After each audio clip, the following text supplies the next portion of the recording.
বিধানসভায় 21 সালে যে 26,000 ভোটের লিড দিয়েছে সেটা কি বাড়াতে পারে? অনেকবার। আমি সংখ্যা বলছি না, কিন্তু আমার রাজনৈতিক জীবনে আমি বুঝেছি, অনেক দিন তো রাজনীতি করছি, 50 বছর, প্রচুর ভোটে লিড করবে। আগামীকাল গণনা কেন্দ্রে যাবেন? হ্যাঁ, গণনা কেন্দ্রে যাবো তো। গতবারের মতো। গণনা কেন্দ্রে আমি যাই, বয়স হয়ে যাচ্ছে, এবার শেষ যাই আর কি হবে।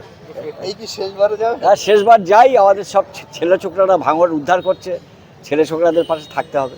ভাঙড়ে যেরকম চলে ক্যান্ডিডেট, তৃণমূলের ক্যান্ডিডেট শওকত মোল্লার বিরুদ্ধে একটা গান বার হয়েছে। এই গান প্রসঙ্গে আপনি কি মত? সবাই শুনেছে, বড় অংশ লোক আনন্দ প্রকাশ করছে। আমি তো শুনলাম যে প্রচুর নাকি ভাইরাল হয়েছে, এইটাই নাকি এখন নির্বাচনের সেরা গান। এই যে একজন ব্যক্তিকে মারচোর, কলার থোড় খায়, গাঁজাখোর, এইগুলোকে বলাটা কতটা সমস্যার সাথে মিল খাচ্ছে বলে মনে হয়? এটা করেছে, আনন্দ প্রকাশ পাচ্ছে, কি আর করা যাবে, পরে দেখা যাবে। ভাঙড়ের যিনি তৃণমূলের ক্যান্ডিডেট শওকত মোল্লা সাহেব, তিনি বলছেন ভোট মিললে এটা নিয়ে তিনি আইনি সাহায্য নেবেন। হ্যাঁ, সে তো সবারই অধিকার আছে, আইনি যাওয়ার সবারই অধিকার আছে।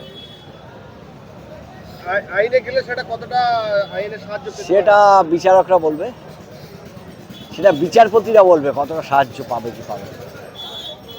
আর কালকেই একদম ফল বেরোবে, আর কয়েক ঘন্টাই অপেক্ষা। কতটা উৎকণ্ঠার মধ্যে আছে না? কোনো উৎকণ্ঠা নেই, নওশাদ সিদ্দিক ব্যাপক ভোটে জিতবে।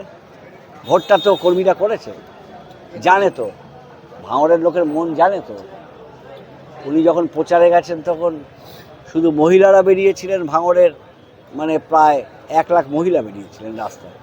তা ও মানুষ তো জানে কী সে ভোট দিয়েছে না দিয়েছে, সবাই। ও নিয়ে কোনো উৎকণ্ঠা নেই। নওশাদ সিদ্দিক, মানুষের মধ্যে উৎকণ্ঠা আছে যে বিজেপি সরকার করবে না তৃণমূল সরকার করবে। কেউ কিন্তু আপনাদেরকে সরকার করার জায়গায় নিয়ে যাচ্ছে না বা বলছেও না। এবারে বামপন্থী এবং আইএসএফের ফল অত্যন্ত ভালো হবে এবং তারা নির্ণায়ক শক্তি হবে। বামফ্রন্ট এবং আইএসএফের জোটে কজন বিধায়ক বিধানসভায় যাবে বলে আশা করছেন আপনি?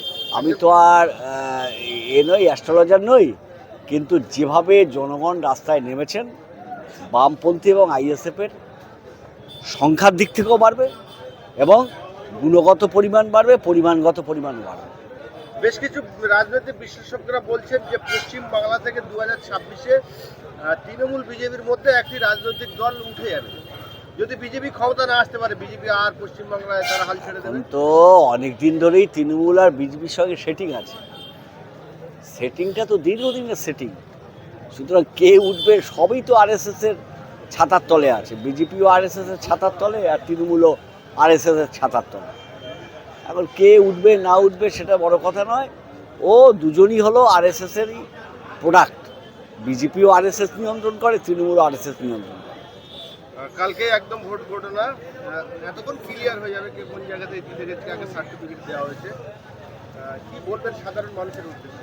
ভাঙড়ে নওশাদ সিদ্দিকী তিনি বলেছেন, আমরাও বলেছি যে আমরা চাই ভাঙড় চোরমুক্ত হোক, ভাঙড়ে উন্নয়ন হোক, ভাঙড়ে অশান্তি যাতে না হয় এবং ভাঙড়ে যাতে সম্প্রীতি অটুট থাকে, সেইটি আমরা চাইব। এবং মানুষ যাতে গণতন্ত্র ফিরে পায়, তার জন্য আমরা আবেদন করব। ভাঙড় বিধানসভায় 21 সালে যে 26,000 ভোটের লিড দিয়েছে সেটা কি বাড়াতে পারে? অনেকবার। আমি সংখ্যা বলছি না, কিন্তু আমার রাজনৈতিক জীবনে আমি বুঝেছি, অনেক দিন তো রাজনীতি করছি, 50 বছর, প্রচুর ভোটে লিড করবে। তারা বলছে বেশিরভাগ যারা অবশ্যই হিন্দু বুথে বামনগাটা ব্যবতা এদিক দিয়ে তারা। দেখুন, মানে একটা ব্যাপার হলো, বাইনারি পলিটিক্স অনেক দিন তো চলছে।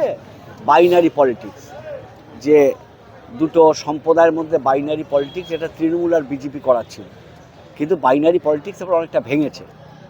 বাইনারি পলিটিক্স যেহেতু ভেঙেছে, এবং এটা শিওর যে হিন্দু মুসলিম সব সম্প্রদায় এবারে ব্যাপকভাবে নওশাদ সিদ্দিকীকে সমর্থন করবে। এই যে ভাঙড়ের যিনি বিজেপি প্রার্থী হয়েছিলেন, তার সঙ্গে শওকত মোল্লার সাক্ষাৎকার সোশ্যাল মিডিয়া ভাইরাল হয়েছে এবং বেশ কিছু মানুষ বলছেন যে বিজেপির সঙ্গে তিনি গট আপ করেছেন। যদি বিজেপির সাথে গট আপ করে, সাধারণ হিন্দু ভোট কাদের দিকে যাবে? ব্যক্তিতে গট আপ হলে জনগণ তো সবাই গট আপ হবে না, ব্যক্তি গট আপ হতে পারে।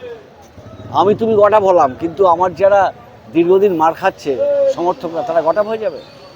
ভাঙড়ের হিন্দু ভোট কোন দিকে যাবে, নওশাদ সিদ্দিকী না নওশাদ সিদ্দিকী হিন্দু ভোট অনেক পাবেন, তৃণমূল তারা ঘর বাড়ি দিয়েছেন একটা অংশ পাবেন, আর যেহেতু একটা বাইনারি পলিটিক্স একটা বিজেপিও পাবে, সুতরাং ভাঙড়ের হিন্দু ভোট নওশাদ সিদ্দিকী গতবার যেমন কম পেয়েছিল এবার অনেক বাড়বে, দেখে রাখবে, প্রচুর কি বাড়বে। আগামীকাল গণনা কেন্দ্রে যাবেন? হ্যাঁ, গণনা কেন্দ্রে যাবো তো, গতবার মতো।